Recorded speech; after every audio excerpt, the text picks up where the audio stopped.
श्रोता साथियों, आज हम ध्यान के ऊपर कुछ विचार विमर्श चर्चा करेंगे। ध्यान वास्तव में ध्यान क्या है? ध्यान है जो ध्याता और ध्येय को जोड़ता है। मतलब ध्याता है करने वाला और ध्येय है जिसको पाना है, वह दोनों को जो जोड़ता है वह है ध्यान। और ध्येय का निर्धारण उससे ध्याता भी निर्धारित होता है। अर्थात ध्येय और ध्याता दोनों अलग अलग नहीं हैं, परंतु अलग अलग महसूस होते हैं और अलग अलग प्रतीत होते हैं, आभासित होते हैं। और जब ध्याता और ध्येय एक हो जाएं, जुड़ जाएं, वह होता है ध्यान। और इसको सरल शब्दों में बताने का प्रयास करूं कि जिसे करना नहीं पड़ता, जो अपने आप हो जाता है, वह है ध्यान। ध्याता और ध्येय का जब आपस का संबंध, आपस का अनुबंध, आपस का अनुसंधान जब स्थापित हो जाता है, तो ध्यान सहज और खुद ब खुद हो जाता है। ध्यान है एक परिणाम, एक रिज़ल्ट। वो कोई कोशिश नहीं है, वो कोई कार्य नहीं है, किया नहीं जाता, बिना किए ही हो जाने वाला परिणाम है ध्यान। और इसको और समझें, effortless concentration is meditation. Effortless concentration is meditation. कह सकते हैं, इसको ऐसे समझें कि आपको एग्ज़ामिनेशन में जाना है, इंटरव्यू में जाना है, और उस समय आपकी जो जो सोच और जो जो एक्टिविटीज़ रहती हैं, अपने आप उनमें ध्यान उत्पन्न हो जाता है। यानी हम ऐसे समझें कि हम तो ध्यान करते हैं, मंदिर में जाकर बैठ गए, कहीं किसी जगह पर बैठ गए, एक अलग से स्पेशल पोज बना के माला लेकर बैठ गए, आंखें बंद करके बैठ गए, कहीं एकाग्रता कर ली, आज्ञा चक्र पर कर ली, नासिकाग्र पर कर ली, हमने तो उसको ध्यान मान लिया। परंतु ज्ञानी पुरुष कहते हैं कि ये ध्यान नहीं, ये सिर्फ एकाग्रता है, कंसंट्रेशन है। तो ये होती है प्रयासपूर्वक, कोशिश करके हम एकाग्र होते हैं, प्रयास करना पड़ता है। लेकिन जब बिना प्रयास के एकाग्रता सध जाए, उसका नाम है ध्यान। अब हम समझें कि जिसको हमने ध्यान समझ रखा है, जिसको हम ध्यान मानते हैं, वो तो ध्यान है ही नहीं, है ना। जैसे डॉक्टर जिस समय ऑपरेशन कर रहा है, टिपिकल मेजर ऑपरेशन, और वो उस वक्त कितना एकाग्र होता है। ऐसी स्थिति जब बनती है, ना शरीर का पता होता, ना आसपास का पता होता, ना अपने अंदर उठने वाली किसी इच्छाओं का पता होता। इतनी एकाग्रता जहाँ सध जाती है, बस उसी का नाम है ध्यान। अब ध्यान करने बैठ गए एक तरफ, और दूसरे मन में क्या क्या चल रहा है कि अभी ये काम बाकी है, हाँ अब मैं सांस रोकूं, हाँ अब मैं दृष्टि केंद्रित करूं। ये सब मन में जो संकल्प विकल्प चल रहे हैं ना, और वैसा हम करते जा रहे हैं, ये है हमारी चेष्टा, ये है हमारी कोशिश। और जब ये कोशिशें सब रुक जाएं, वह होता है ध्यान। अपने आप सध जाए वो स्थिति, तो वो होता है ध्यान, जहाँ सारी विधि, सारे तरीके सब गल जाएं, समाहित हो जाएं, तिरोहित हो जाएं, तब होता है ध्यान। देखिए, एक तरफ भगवान ने आगम बताए, कितने आगम अपनी अपनी मान्यता अनुसार, कोई 32 आगम कहते हैं, कोई 45 आगम कहते हैं, कोई 84 आगम कहते हैं।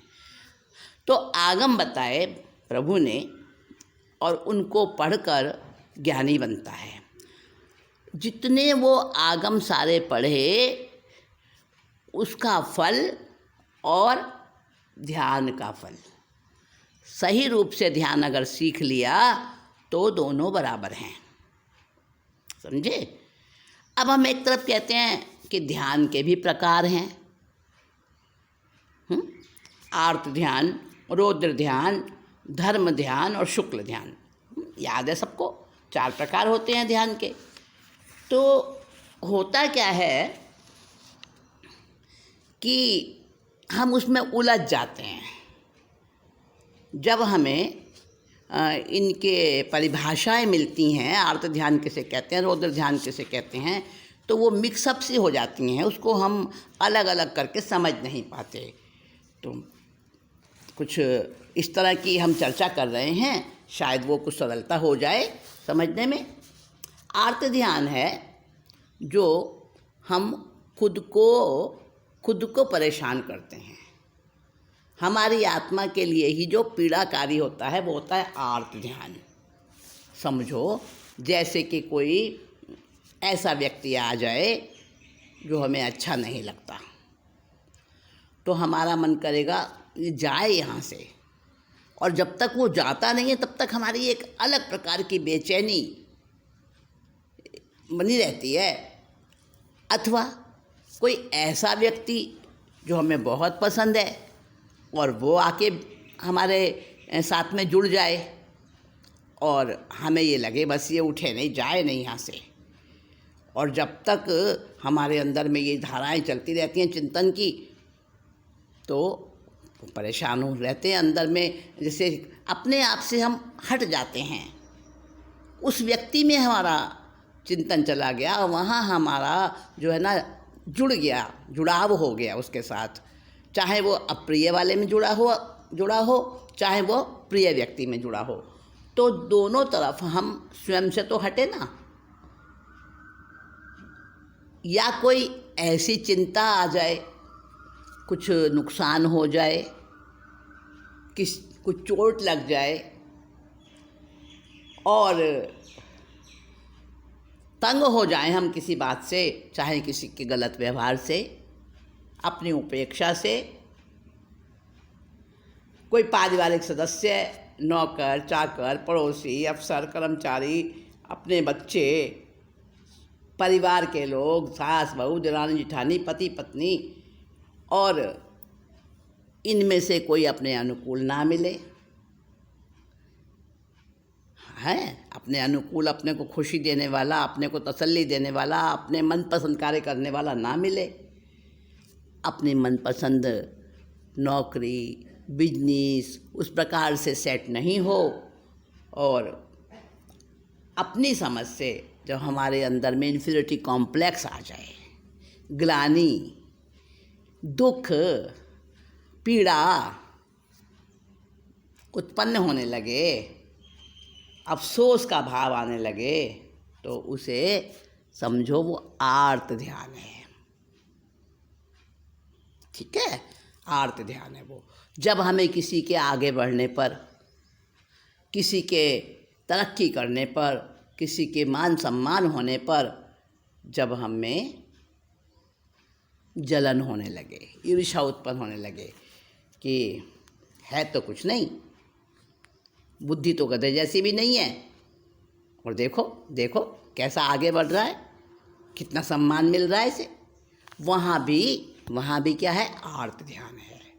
जब हमारी किसी बात से नींद उड़ जाए, आकुलता व्याकुलता आ जाए, वो सब आर्त ध्यान है।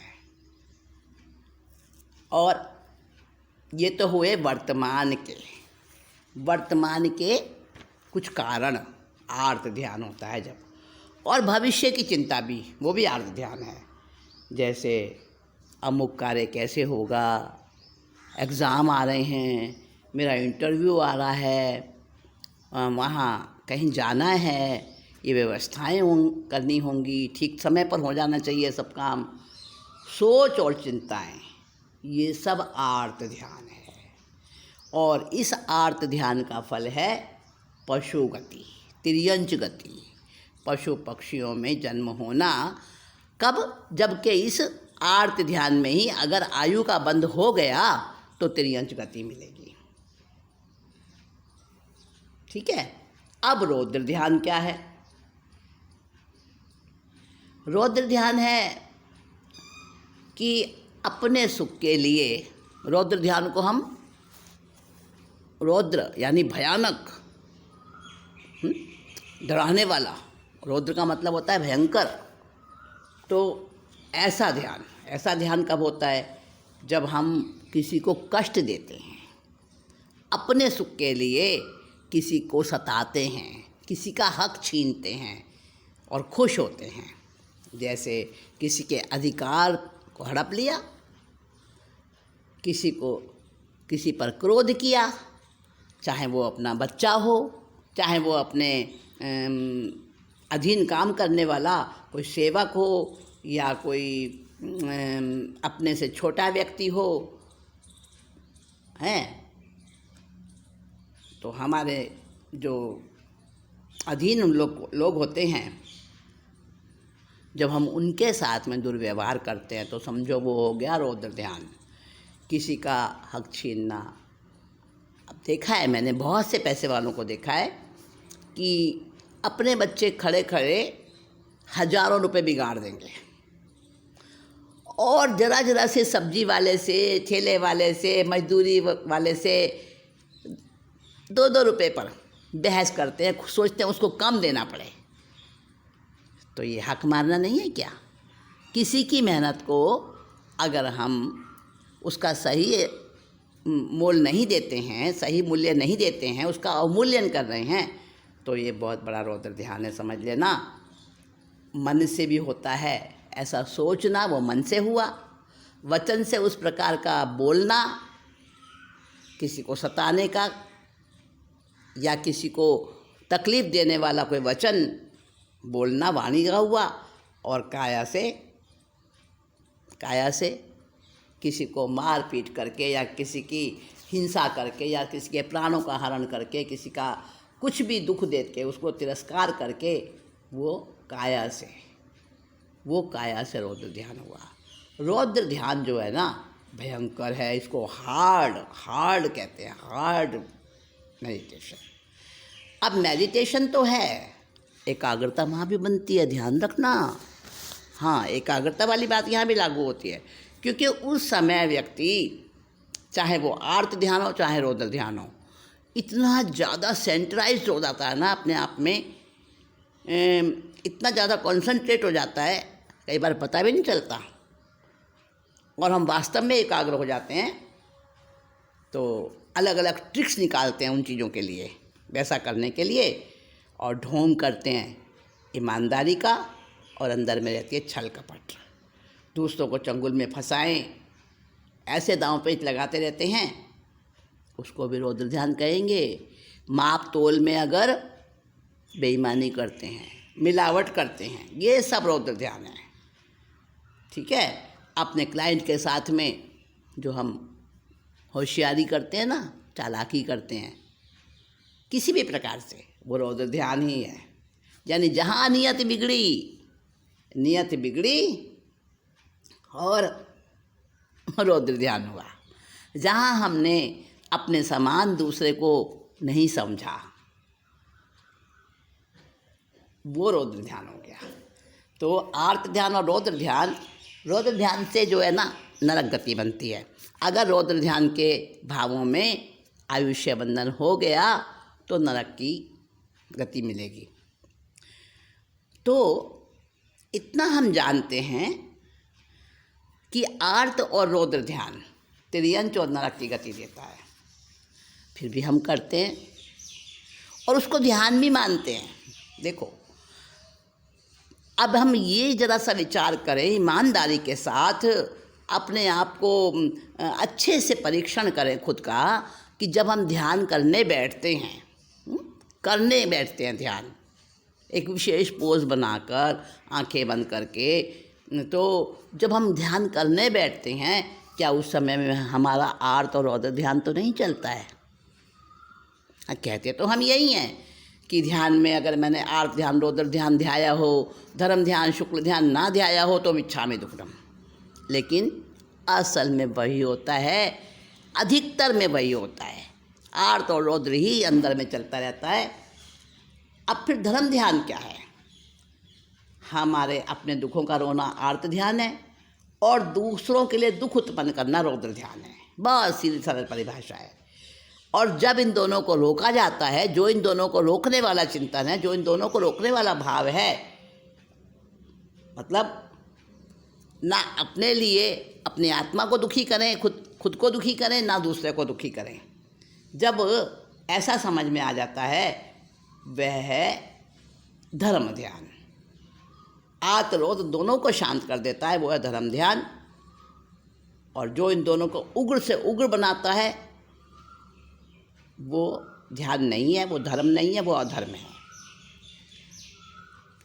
जब ये सम्यक समझ आ जाती है कि भाई मेरा कितने दिन रहना है इस संसार में, मैं तो खुद ही यहाँ पे परदेशी हूँ, मैं तो खुद ही एक बंजारा हूँ, कोई हमारा अपमान करे तो सोचे ये मेरे तो अपने ही कर्म का फल है, इसका कोई दोष थोड़ी है, तो निमित्त बन के आया है। इतना समझ में आ जाए, कोई हमें दुख दे, कोई हमारे साथ में धोखाधड़ी करे, कोई हमें परेशान करे, तो आर्त या रौद्र ध्यान जब उत्पन्न होता है तो उसको हटा दो। उसको हटाने में जो पुरुषार्थ है, वो जो चिंतन है कि भाई नहीं करने दो, मेरा क्या ले लेगा, अपने कर्म बांध रहा होगा, मेरे तो कर्मों को ये हल्का ही कर रहा है।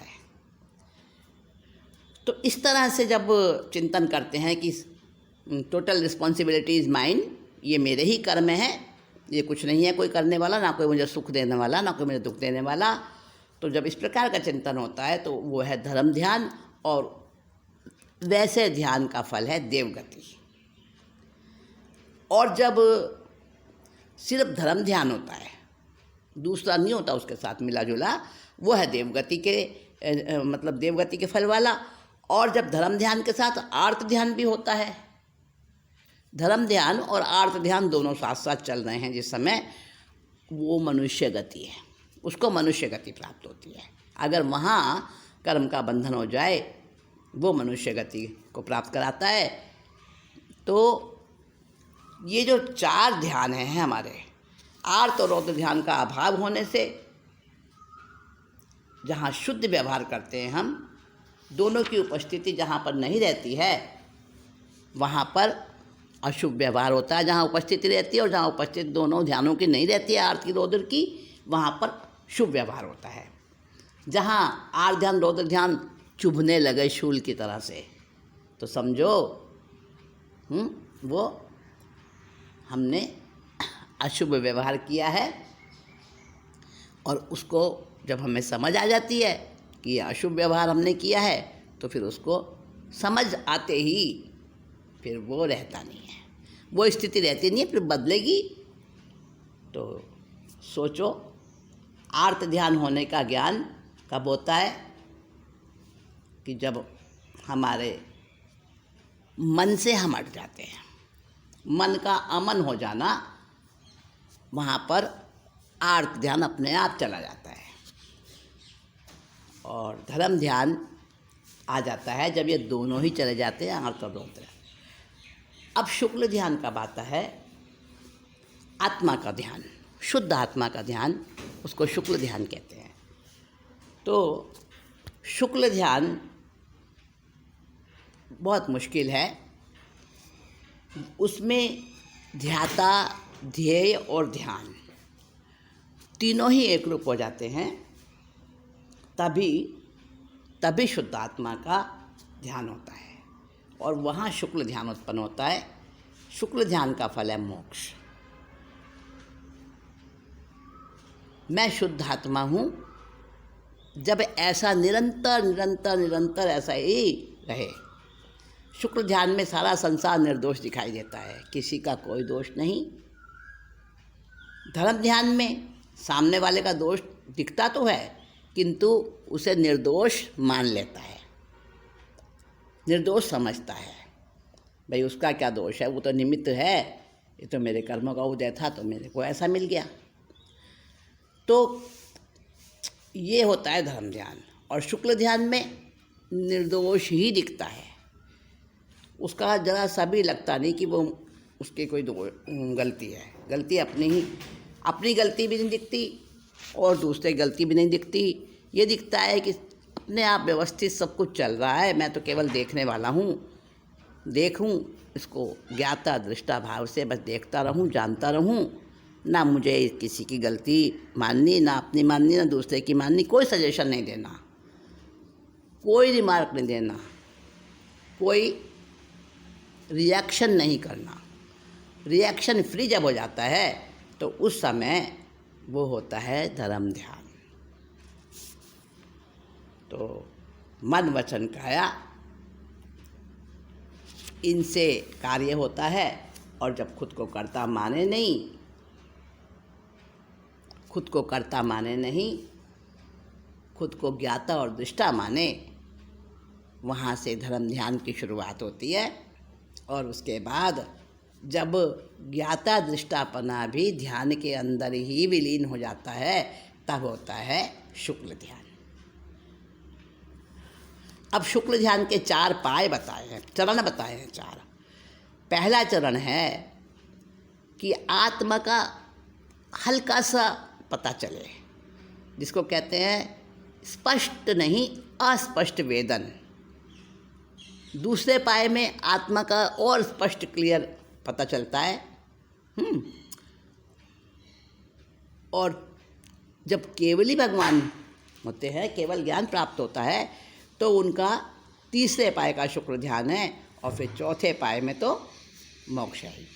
अब अस्पष्ट वेदन क्या? ऐसा अनुभव हो कि हम बर्फ़ के ऊपर बैठे हैं, इसका नाम है स्पष्ट वेदन। जैसे ऐसी कल्पना आए कि हम बर्फ़ पर बैठे हैं, एक उदाहरण दे रही हूँ। ऐसी कल्पना आए कि बस यहाँ बर्फ़ रखी हुई है और इसकी जो ठंडक है वो आ रही है, वो है अस्पष्ट वेदन। यानी आत्मा का तो थोड़ा अनुभव होने लगे, शुद्ध आत्मा का। और जब स्पष्ट अनुभव होने लगे, जैसे हम सचमुच में उस बर्फ़ पे बैठे हुए हैं, वो है स्पष्ट वेदन। और फिर उसके बाद तीसरे पाए में तो वो जो बर्फ़ है ना, जो पहले हमें हल्की सी ठंडक आई थी, दूसरे पाए में हमें लगा था कि हम उसको अच्छे से स्पर्श कर रहे हैं, वहाँ उस बर्फ़ के साथ एकामेक हो जाना, कोई अनुभूति ना रहना, और उस प्रकार की स्थिति की जब पूर्णता हो जाए, जब स्टार्टिंग हो, अनुभूति विलीन होने लगे उसमें, तब तो हो गया शुक्ल ध्यान का तीसरा पाया। और जब बिल्कुल ही उसके अंदर ही विलीनता हो जाए, वो है चौथा पाया। तो 4 पाए ये आर्त ध्यान, रौद्र ध्यान के नहीं, धर्म ध्यान के और शुक्ल ध्यान के 4 चरण बताए हैं। तो शुक्ल ध्यान के 4 चरणों को पूरा करके तो मोक्ष में जाता है। तो 4 प्रकार के ध्यान जो हैं संयोगों के अनुसार होते हैं, लेकिन जब हम संयोगों में जुड़ते हैं, अपने आप को उससे संयोजित करते हैं, तभी हम ध्यान में जाते हैं। तो इस प्रकार के ध्यानों में तो नहीं जाना ही अच्छा है, आर्त और रौद्र ध्यान में नहीं जाना ही अच्छा है, और धर्म और शुक्ल ध्यान में जाना अच्छा है। पर ध्यान एफर्टलेस मेडिटेशन, यानी कि बिना किए ही जब एकाग्रता होती है, वो जो आर्त और रौद्र ध्यान में होती है वो उस प्रकार की एकाग्रता होती है अशुभ प्रकार की, और जो धर्म और शुक्ल ध्यान में होती है वो शुभ प्रकार की एकाग्रता होती है, पर की नहीं जाती वो एकाग्रता स्वयं ही होती है। तो ये जो 4 प्रकार के ध्यान हैं इनके बारे में थोड़ा सा सरलता से बताने की मैंने कोशिश की है, और समय समय पर हम इनको अपने आप में अनुभूति में लाते रहें, चिंतन में लाते रहें, और जब जब जो जो एक्टिविटी हम कर रहे हैं उसमें हम उसको जोड़ने की कोशिश करें अपने आप से, और उस भाव को हम समझने की कोशिश करेंगे तो हमें बहुत अच्छे से समझ में आएगा। अपनी अनुभूति ही अंतिम और सही अनुभूति होती है। दोस्तों, आज इतना ही कहकर विषय को विराम। श्रोता साथियों, आज